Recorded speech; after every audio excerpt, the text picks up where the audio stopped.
Hello, welcome to the Medusa Yarn and Fiber Knitting Podcast. I'm Nikki, I'm your host, and this is a podcast about knitting, spinning, and dyeing yarn. So today is Martin Luther King Jr. Day, Monday, January 18th, and it's a federal holiday here in the U.S. But my kids' school is open, which don't even get me started. I don't think it should be, but it is. So I decided after I dropped them off that I would come by my office just to have a nice quiet environment, no dog, no cat, no husband, no kids, to interrupt so I could do just a quick little podcast. So I'm just here to show you my finished object. So what I'm wearing is the Beauty School sweater. You can see that. By the Poison Grrls. Isn't that just a gorgeous, stunning style that she has? I just love it. Anyway, I just finished it and I'm going to show it off. So if you have been watching my podcast and you're a returning viewer, you know that I have not been that happy with knitting up this sweater. And that's primarily, it has nothing to do with the pattern. The pattern is top notch, really, really good pattern. What I've been unhappy about is the yarn. So let me start with the yarn. The yarn is my own, Medusa yarn and fiber, in my Titans base, which is 75% superwash merino, 25% nylon. So it's a sock yarn, but of course, we all know we can knit whatever we want and in whatever yarn we want. So that didn't really deter me because I love my own yarn. I've knitted with my Titans base before for shawls, and I was very, very happy with them. So when I wanted to knit something in this color. This is the Midas colorway. Now I don't know if you're a real hardcore knitter or if you're a yarn dyer, you know that since the pandemic started, there has been a little bit of a problem getting our hands on undyed yarn from certain providers. Fortunately, I've been okay now and I have most of my bases back in stock, but for a while there at the end of 2020, in the fall, it was tough, and I decided that since I'm not a full-time yarn dyer, it's my part-time gig, I thought I would just take a step back and not order any so that dyers for whom this is their sole income, they're supporting their families, could get all the bases. And so I wasn't ordering any undyed yarn for quite a while to sort of defer to the people who needed it more than I did, because I still had plenty in other bases, and like I said, this is my side business. Hopefully one day it'll be a full-time business, but you know, baby steps. I'm happy with the way it is right now as a part-time position. Anyways, to make a long story short, I wasn't carrying a lot of, I didn't have any of my Spartans base at that point, which is my 100% wool yarn, which I really like to use for garments. So I decided to knit it up on the only base I had at that time on the Midas colorway, with the Midas colorway, which was my Titans base. To make a long story short, when I started knitting it, I was very unhappy with my base choice. And that also had a lot to do with the construction of the sweater, because when you're doing the front, the back and the front, you're knitting flat before you join it in the round and knit in the round. So you're purling. And I was very unhappy. I was doing it on metal needles, which I do love, but I was very unhappy with the consistency of my tension. I didn't think it was looking very good, and I was just generally unhappy with it.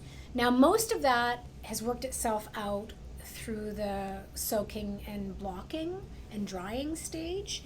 Like now I'm perfectly happy with the stitch consistency. And one thing I am unhappy with is the sleeves. As you can tell, they don't kind of fit the way they should. They almost bell out like that. And again, that's my fault.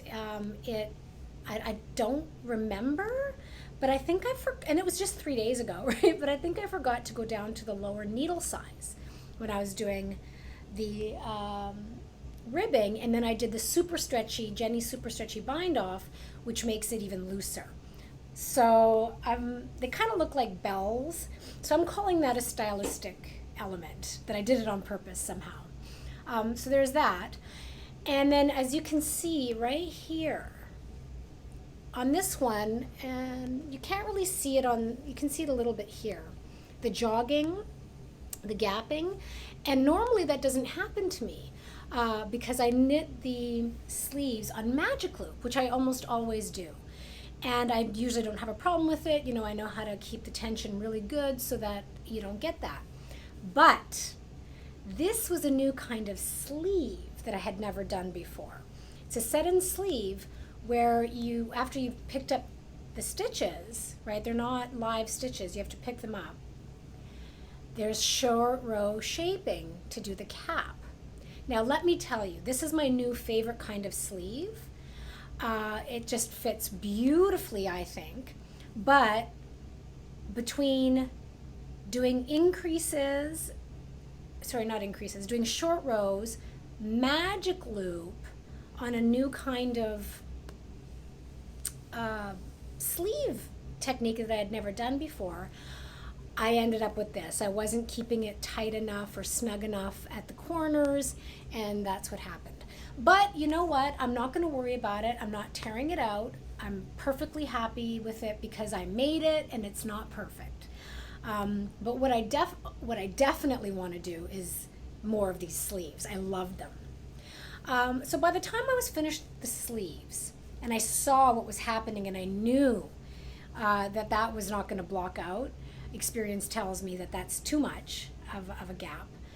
I decided when it was time to pick up the stitches for the neck, to finish the neck, that I was just going to do a quick little bind, ribbing and bind it off, rather than following the pattern to do the mock turtleneck. And there's a specific style that is in the pattern for doing the neck, which really makes it look like a 50s pattern even more. So the neck is nothing like it should be. But overall, the rest of it, I'm very happy with it. Here, I'll kind of stand up to let you know.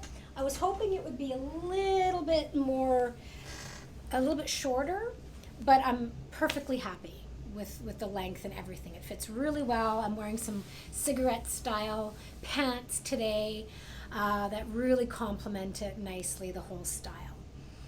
So I'm going to knit this sweater again properly in terms of the neck and the sleeves. Now that I have one set of these types of sleeves under my belt, I'm going to try them again.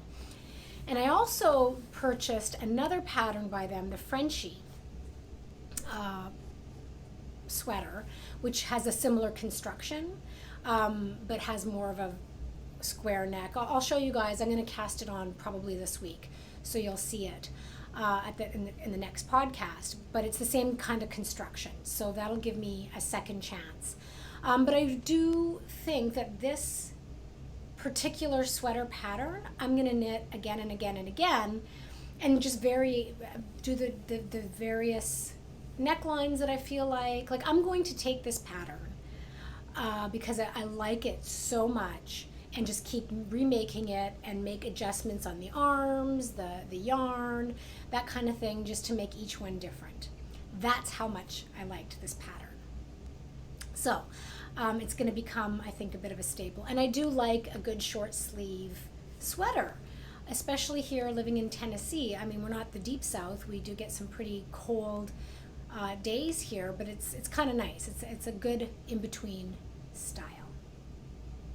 So yes, I call it a win. I'm so relieved, even though throughout all of it I was thinking, oh, this isn't going to work. It's not going to look very nice. Well, ultimately, I'm very, very happy with it.